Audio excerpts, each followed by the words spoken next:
गौरी पुत्र गणेश भगवान की जय। श्री लक्ष्मी नारायण भगवान की जय। श्री उमापति शंकर भगवान की जय। बृहस्पति देव की जय। प्रिय भक्तजनों, आज हम इस वीडियो में बृहस्पतिवार की व्रत कथा सुनेंगे। बृहस्पतिवार व्रत को करने से मन की इच्छाएं पूरी होती हैं और बृहस्पति महाराज प्रसन्न होते हैं तथा धन, पुत्र, विद्या और मनवांछित फलों की प्राप्ति होती है। परिवार को सुख शांति मिलती है। इसीलिए यह व्रत सर्वश्रेष्ठ और अति फलदायक सभी स्त्री और पुरुषों के लिए है। इस व्रत में केले का पूजन करना चाहिए। कथा और पूजन के समय तन, मन, क्रम, वचन से शुद्ध होकर जो इच्छा हो बृहस्पति देव की प्रार्थना करनी चाहिए और उनकी इच्छाओं को बृहस्पति देव अवश्य पूर्ण करते हैं, ऐसा मन में दृढ़ विश्वास रखना चाहिए। तो भक्तजनों, आइए अब सुनते हैं बृहस्पतिवार की व्रत कथा। तो आप सभी भक्तजन बड़ी ही श्रद्धा, ध्यान पूर्वक और प्रसन्न चित्त मन से इस कथा को सुनिए। तो सभी प्रेम से बोलिए श्री लक्ष्मी नारायण भगवान की जय। बृहस्पति देव की जय। सर्व देवी देवता की जय। भारतवर्ष में एक राजा राज्य करता था। वह बड़ा प्रतापी और दानी था। वह नित्य गरीबों और ब्राह्मणों की सहायता करता था, लेकिन यह बात उसकी रानी को अच्छी नहीं लगती थी। वह ना ही गरीबों को दान देती और ना ही भगवान का पूजन करती थी और राजा को भी दान देने से मना किया करती थी। एक दिन राजा शिकार खेलने वन को गए हुए थे तो रानी महल में अकेली थी। उसी समय बृहस्पति देव साधु वेश में राजा के महल में भिक्षा के लिए गए और भिक्षा मांगी। तब रानी ने भिक्षा देने से इनकार किया और कहा, हे साधु महाराज, मैं तो दान पुण्य से तंग आ गई हूँ। मेरा पति सारा धन लुटाता रहता है। मेरी इच्छा है कि हमारा धन नष्ट हो जाए, फिर न रहेगा बांस, न बजेगी बांसुरी। तब साधु ने कहा, देवी, तुम तो बड़ी अजीब हो। धन, संतान तो सभी चाहते हैं, पुत्र और लक्ष्मी तो पापी के घर भी होनी चाहिए। यदि तुम्हारे पास अधिक धन है तो भूखों को भोजन दो, प्यासों के लिए प्याऊ बनवाओ, मुसाफिरों के लिए धर्मशालाएं खुलवाओ और निर्धन अपनी कुंवारी कन्याओं का विवाह नहीं कर सकते, उनका विवाह करा दो। ऐसे कई और काम हैं जिनको करने से तुम्हारा यश लोक परलोक में फैलेगा। परंतु रानी पर उपदेश का कोई प्रभाव न पड़ा। वह बोली, महाराज, आप मुझे कुछ न समझाएं। मैं ऐसा धन नहीं चाहती जो हर जगह बांटती फिरूं। तब साधु ने उत्तर दिया, यदि तुम्हारी ऐसी इच्छा है तो तथास्तु। तुम ऐसा करना कि बृहस्पतिवार को घर लीप कर पीली मिट्टी से अपना सिर धोकर स्नान करना, भट्टी चढ़ाकर कपड़े धोना। ऐसा करने से आपका सारा धन नष्ट हो जाएगा। और इतना कहकर वह साधु महाराज वहां से आलोप हो गए। तब साधु के अनुसार कही बातों को पूरा करते हुए रानी को केवल 3 बृहस्पतिवार ही बीते थे कि उसकी समस्त धन संपत्ति नष्ट हो गई और भोजन के लिए राजा का परिवार तरसने लगा। तब एक दिन राजा ने रानी से बोला कि हे रानी, तुम यहीं रहो, मैं दूसरे देश को जाता हूँ, क्योंकि यहाँ पर सभी लोग मुझे जानते हैं, इसीलिए मैं कोई छोटा कार्य नहीं कर सकता। तब ऐसा कहकर राजा परदेश चला गया और वहां वह जंगल से लकड़ी काटकर लाता और शहर में बेचता और इस तरह वह अपना जीवन व्यतीत करने लगा। इधर राजा के परदेश जाते ही रानी और दासी दुखी रहने लगे। एक बार जब रानी और दासी को 7 दिन तक बिना भोजन के रहना पड़ा तो रानी ने अपनी दासी से कहा, हे दासी, पास ही के नगर में मेरी बहन रहती है, वह बड़ी धनवान है, तू उसके पास जा और कुछ ले आ ताकि थोड़ी बहुत गुजर बसर हो जाए। तब दासी रानी की बहन के पास गई और उस दिन गुरुवार था और रानी की बहन उस समय बृहस्पतिवार व्रत की कथा सुन रही थी। तब दासी ने रानी की बहन को अपनी रानी का संदेश दिया, लेकिन रानी की बड़ी बहन ने कोई उत्तर नहीं दिया। और जब दासी को रानी की बहन से कोई उत्तर नहीं मिला तो वह बहुत दुखी हुई और उसे क्रोध भी आया और दासी ने वापस आकर रानी को सारी बात बता दी। तब सुनकर रानी ने अपने भाग्य को कोसा और उधर रानी की बहन ने सोचा कि मेरी बहन की दासी आई थी, परंतु मैं उससे नहीं बोली और इससे वह बहुत दुखी हुई होगी। और वह कथा सुनकर और पूजन समाप्त करके अपनी बहन के घर आई और कहने लगी, मैं बृहस्पतिवार का व्रत कर रही थी, तुम्हारी दासी मेरे घर आई थी, परंतु जब तक कथा होती है तब तक न तो उठते हैं और न ही बोलते हैं, इसीलिए मैं नहीं बोली। कहो दासी क्यों गई थी? तब रानी बोली, बहन तुमसे क्या छिपाऊं, हमारे घर में खाने तक को अनाज नहीं था। और ऐसा कहते कहते रानी की आंखें भर आई। उसने दासी समेत पिछले 7 दिनों में भूखे रहने तक की बात अपनी बहन को विस्तार पूर्वक सुना दी।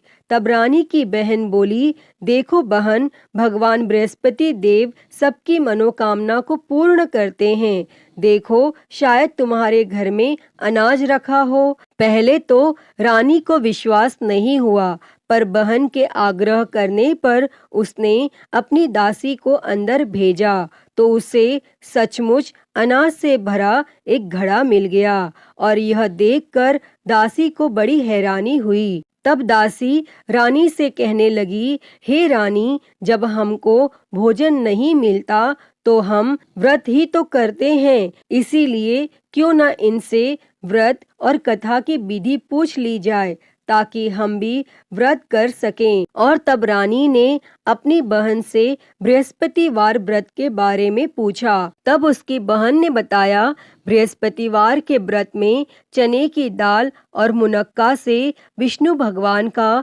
केले की जड़ में पूजन करें तथा दीपक जलाएं, व्रत कथा सुनें और पीला भोजन ही करें, इससे बृहस्पति देव प्रसन्न होते हैं। व्रत और पूजन विधि बताकर रानी की बहन अपने घर को लौट गई और 7 दिन के बाद जब गुरुवार आया तो रानी और दासी ने व्रत रखा।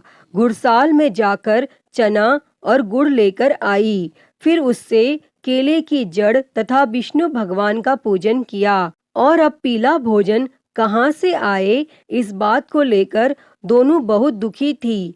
चूंकि उन्होंने व्रत रखा था इसीलिए बृहस्पति देव उनसे प्रसन्न थे, इसीलिए वे एक साधारण व्यक्ति का रूप धारण कर 2 थालों में सुंदर पीला भोजन दासी को दे गए। और तब भोजन पाकर दासी प्रसन्न हुई और फिर रानी के साथ मिलकर भोजन ग्रहण किया और उसके बाद वे सभी गुरुवार को व्रत और पूजन करने लगी। बृहस्पति भगवान की कृपा से उनके पास फिर से धन संपत्ति आ गई, परंतु रानी फिर से पहले की तरह आलस्य करने लगी। तब दासी बोली, देखो रानी, तुम पहले भी इस प्रकार आलस्य करती थी, तुम्हें धन रखने में कष्ट होता था और इस कारण सब धन नष्ट हो गया।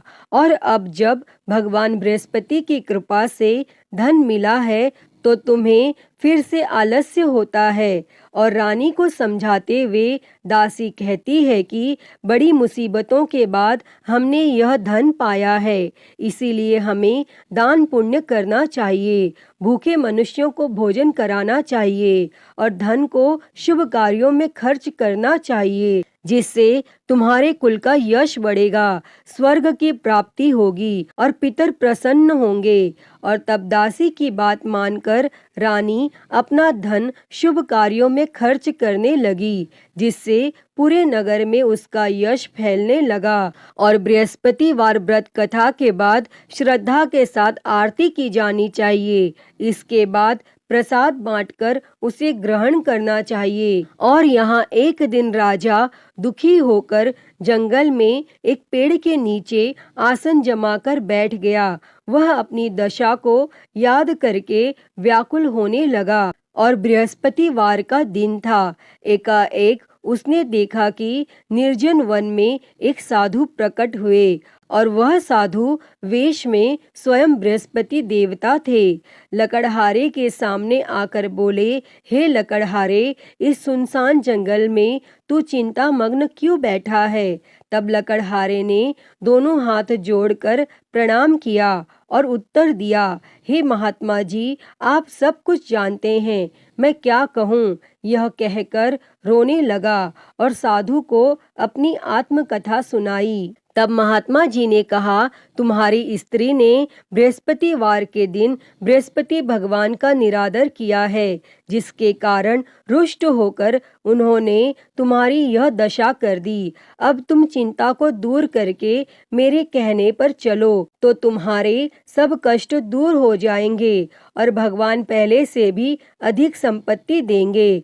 तुम बृहस्पति के दिन कथा किया करो। 2 पैसे के चने मुनक्का लाकर उसका प्रसाद बनाओ और शुद्ध जल से लोटे में शक्कर मिलाकर अमृत तैयार करो। कथा के पश्चात अपने सारे परिवार और सुनने वाले प्रेमियों में अमृत व प्रसाद बांटकर आप भी ग्रहण करो। ऐसा करने से भगवान तुम्हारी सब मनोकामनाएं पूरी करेंगे। तब साधु के ऐसे वचन सुनकर लकड़हारा बोला, हे प्रभु, मुझे लकड़ी बेचकर इतना पैसा नहीं मिलता जिससे भोजन के उपरांत कुछ बचा सकूं।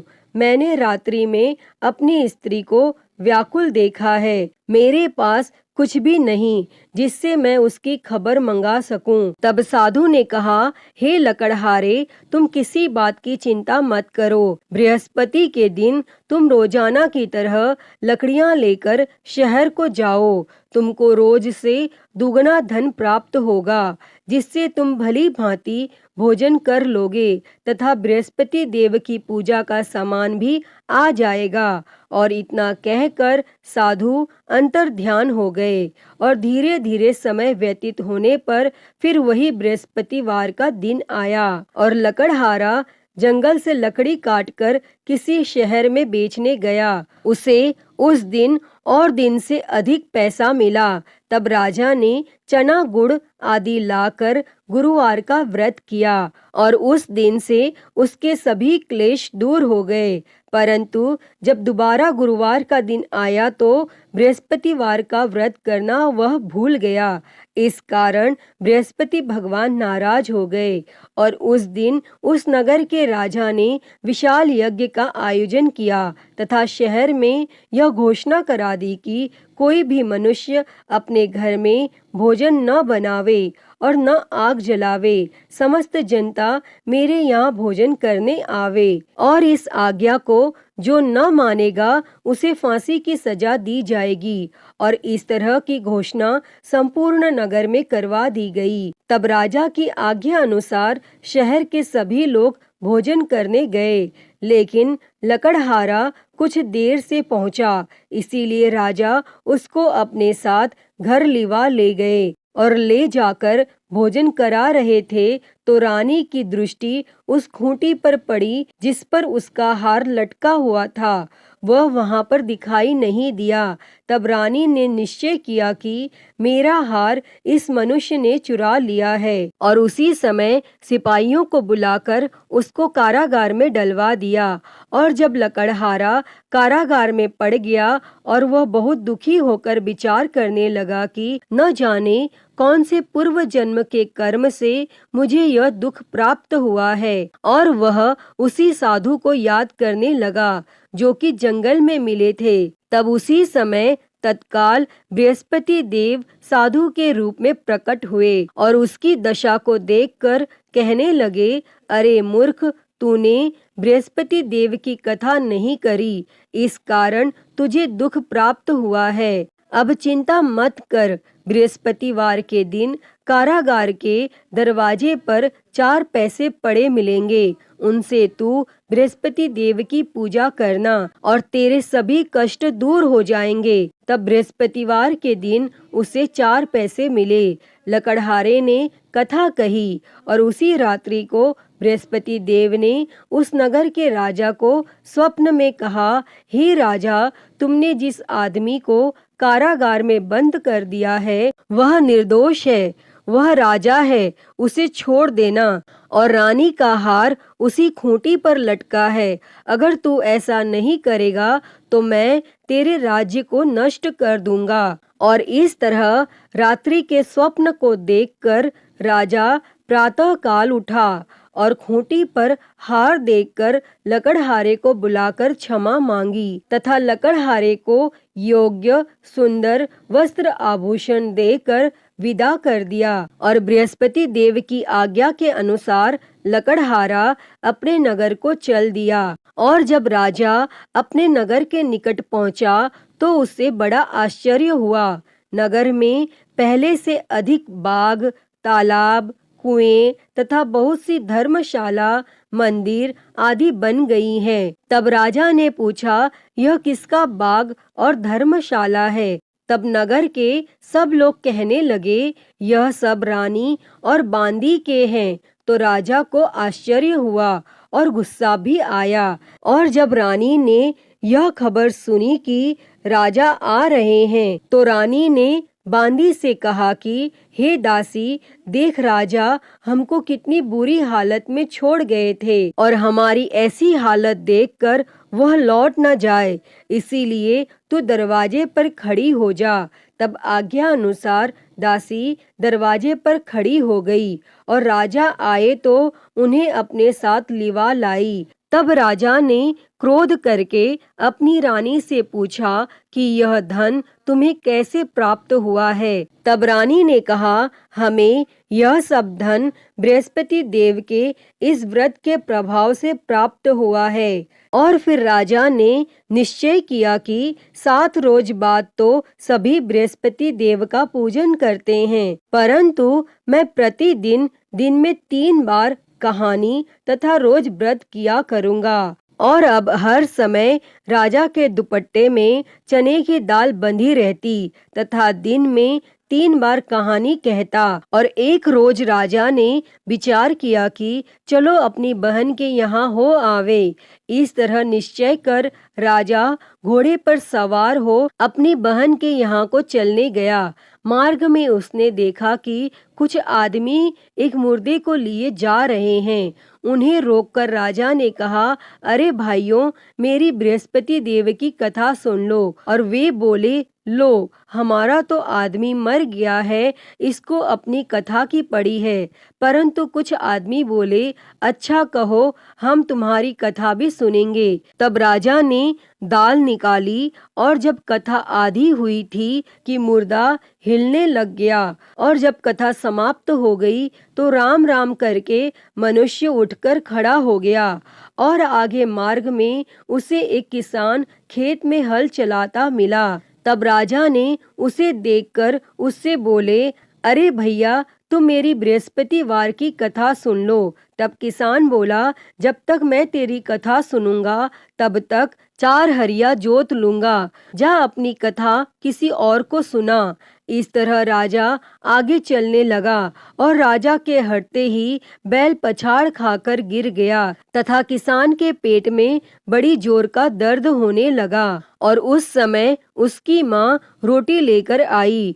उसने जब यह देखा तो अपने पुत्र से सब हाल पूछा। तब बेटे ने सभी हाल कह दिया। तो बुढ़िया दौड़ी दौड़ी उस घुड़सवार के पास गई और उससे बोली कि मैं तेरी कथा सुनूंगी, तू अपनी कथा मेरे खेत पर चलकर ही कहना।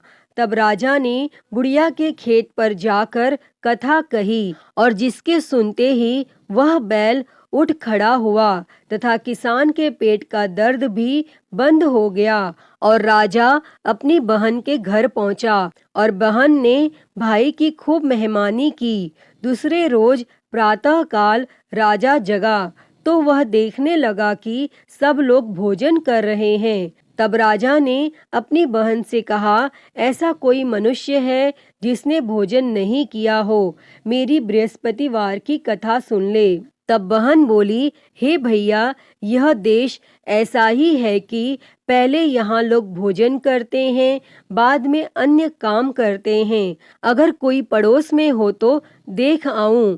और वह ऐसा कहकर देखने चली गई, परंतु उसे कोई ऐसा व्यक्ति नहीं मिला जिसने भोजन न किया हो। अतः वह एक कुम्हार के घर गई जिसका लड़का बीमार था। उसे मालूम हुआ कि उनके यहाँ 3 रोज से किसी ने भोजन नहीं किया है।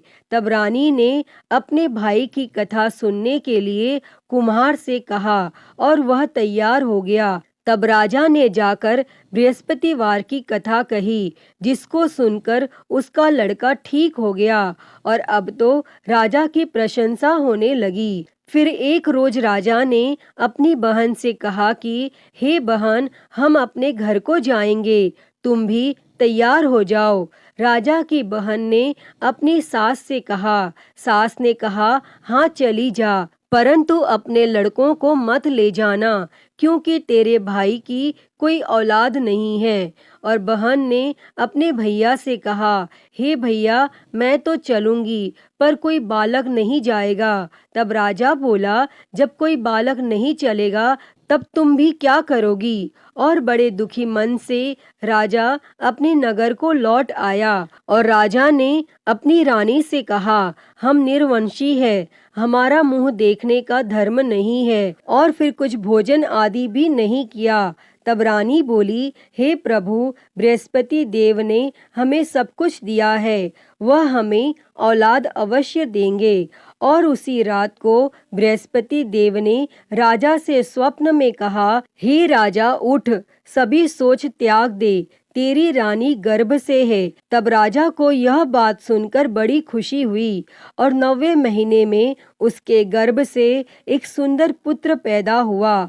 तब राजा बोला, हे रानी, स्त्री बिना भोजन के रह सकती है, पर बिना कहे नहीं रह सकती। जब मेरी बहन आवे तुम उससे कुछ कहना मत। तब रानी ने यह सुनकर हाँ कर दिया।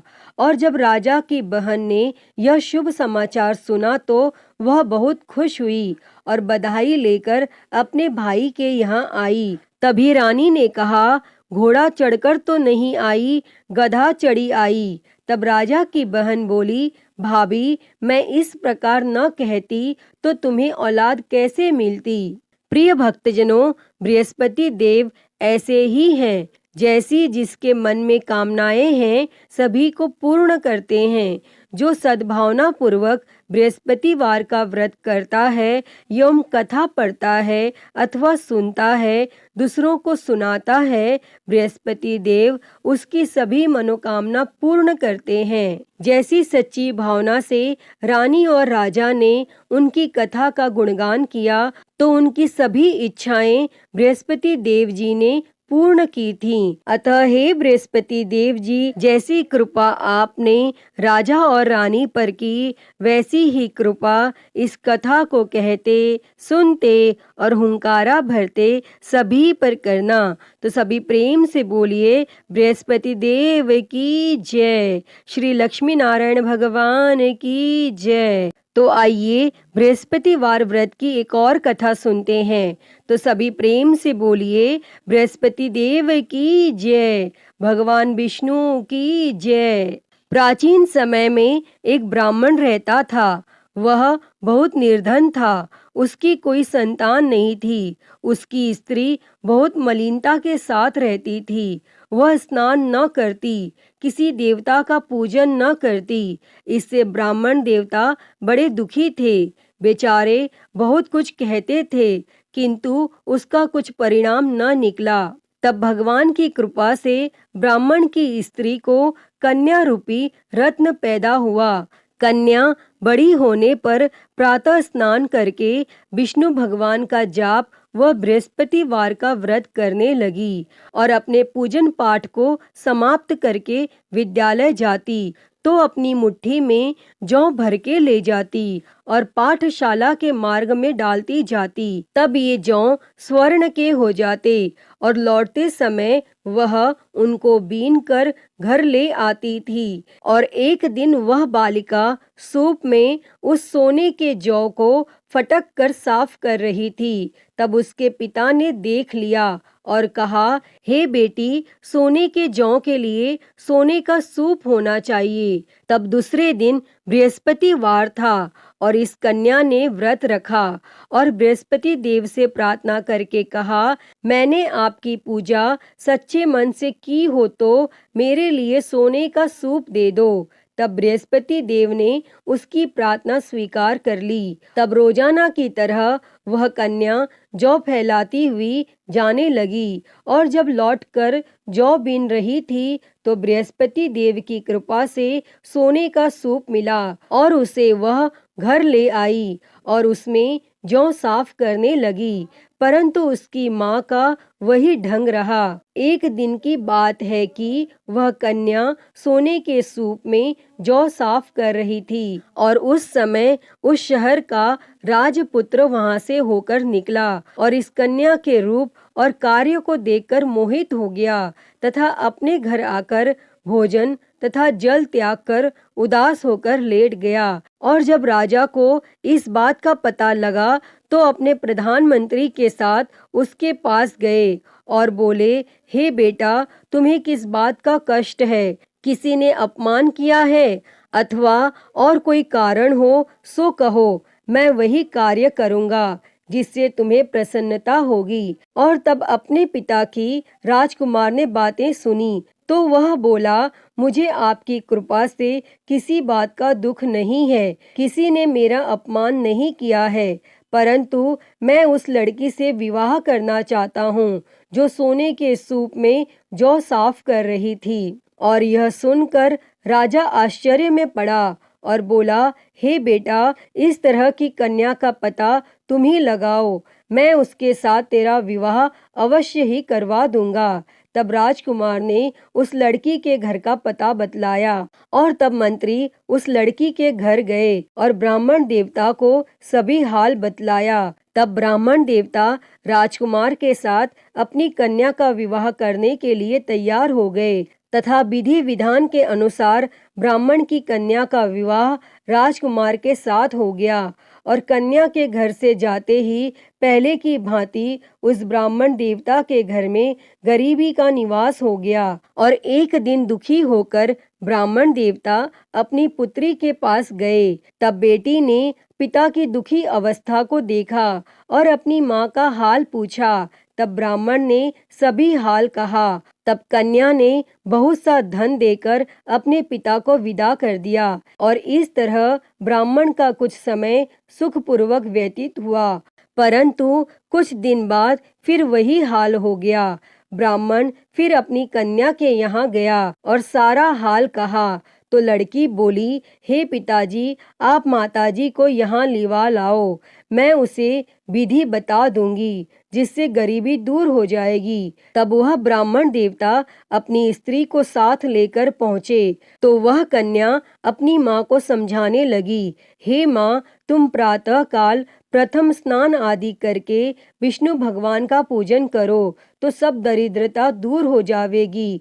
परंतु उसकी माँ ने एक भी बात नहीं मानी और प्रातः काल उठकर अपनी पुत्री के बच्चों की जूठन को खा लिया। इससे उसकी पुत्री को भी बहुत गुस्सा आया और एक रात को कोठरी से सभी सामान निकाल दिया और अपनी माँ को उसमें बंद कर दिया और प्रातः काल उसे निकाला तथा स्नान आदि करा के पाठ करवाया तो उसकी माँ की बुद्धि ठीक हो गई और फिर वह प्रत्येक बृहस्पतिवार को व्रत रखने लगी। इस व्रत के प्रभाव से उसके माँ बाप बहुत ही धनवान और पुत्रवान हो गए और बृहस्पति जी के प्रभाव से इस लोक के सुख भोग कर स्वर्ग को प्राप्त हुए। अतः हे बृहस्पति देव जी, जैसी कृपा आपने ब्राह्मण पुत्री पर की, वैसी ही कृपा इस कथा को कहते, सुनते और हुंकारा भरते सभी पर करना। सभी के जीवन से दरिद्रता दूर कर सभी के जीवन में धन संपत्ति और सुख समृद्धि देना। तो सभी प्रेम से बोलिए बृहस्पति देव की जय, श्री लक्ष्मी नारायण भगवान की जय। प्रिय भक्तजनों, तो मैं उम्मीद करती हूँ कि आपको आज की ये कथा पसंद आई होगी और अगर वीडियो अच्छी लगी हो तो इसे लाइक करें, ज़्यादा से ज़्यादा शेयर करें और कमेंट बॉक्स में बृहस्पति देव जी की जय लिखना ना भूलें और हरिहर भक्ति चैनल को सब्सक्राइब कर नोटिफिकेशन बेल को ज़रूर ऑन कर लें। हर हर महादेव। धन्यवाद।